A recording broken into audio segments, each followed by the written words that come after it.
Je suis le bon berger qui donne sa vie pour ses brebis.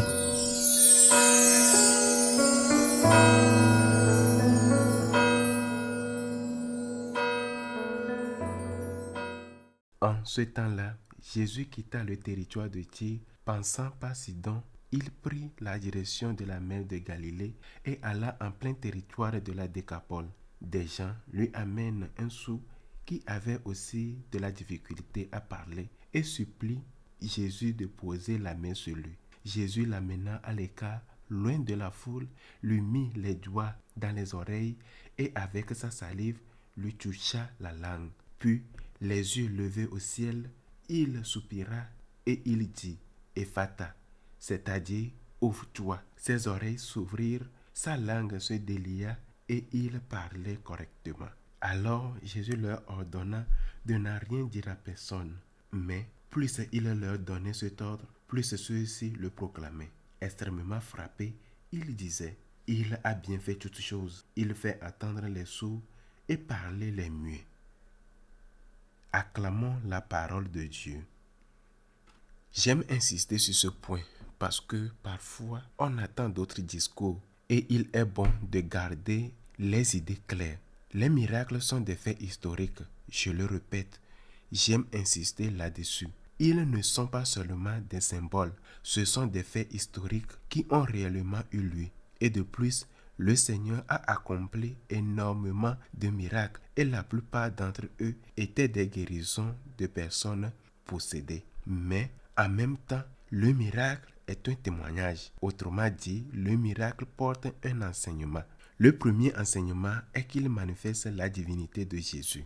Personne ne peut accomplir les miracles qu'il fait si Dieu n'est pas avec lui. Ont-ils dit un jour à propos de Christ. Le Christ est Dieu et c'est pour cela qu'il accomplit des miracles. Parfois, on dit aussi que les saints font des miracles. En réalité, ce n'est pas une manière correcte de parler. Les saints ne font pas des miracles. Les saints intercèdent auprès de Dieu pour que Dieu accomplisse les miracles, car Dieu seul peut les accomplir. Le symbole n'est pas le même dans chaque miracle. Dans celui-ci, la fin de ce passage de l'évangile selon saint Marc l'exprime très bien lorsque la foule, pleine d'émerveillement, exclame « Il a bien fait toutes choses. Il fait attendre les sourds et parler les muets. » Miracle et symbole. Faire attendre les sourds. Écoutons-nous les gens. Écoutons-nous surtout ceux qui souffrent parce qu'ils sont seuls, parce qu'ils sont migrants, parce qu'ils n'ont rien à manger,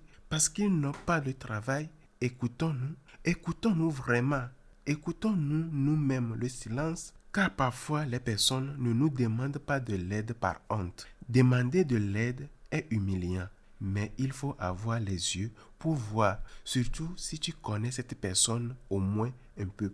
Tu dois être capable de comprendre sans qu'elle te dise quoi que ce soit, qu'elle va mal, qu'elle a besoin de toi.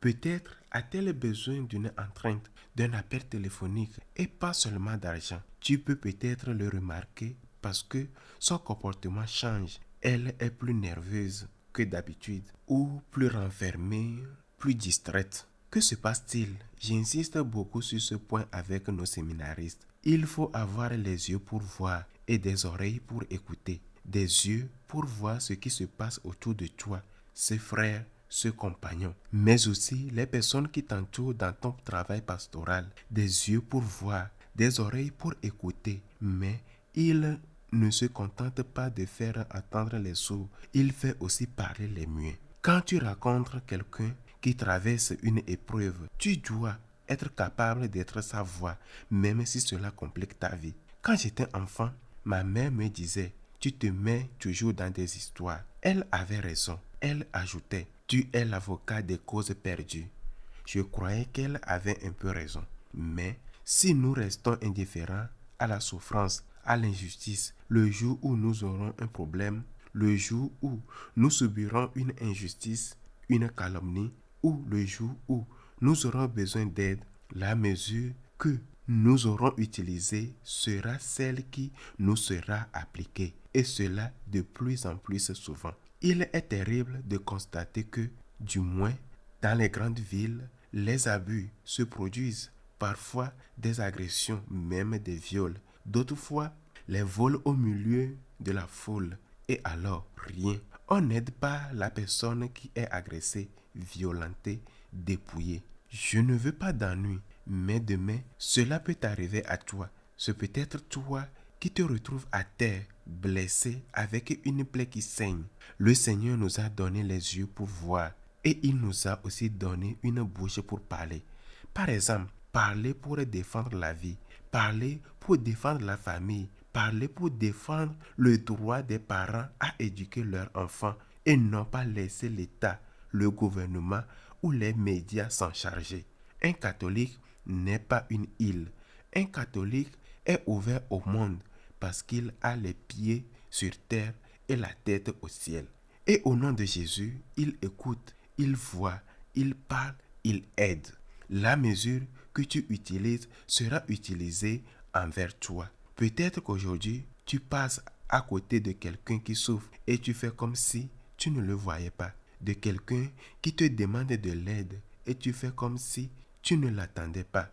Mais demain, c'est peut-être toi qui souffriras. Alors, tu crieras, tu demanderas de l'aide, tu diras au secours que quelqu'un m'aide.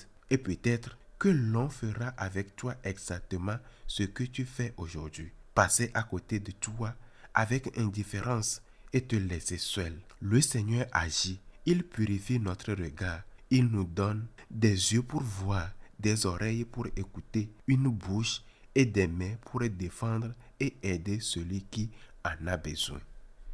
Qu'il soit ainsi.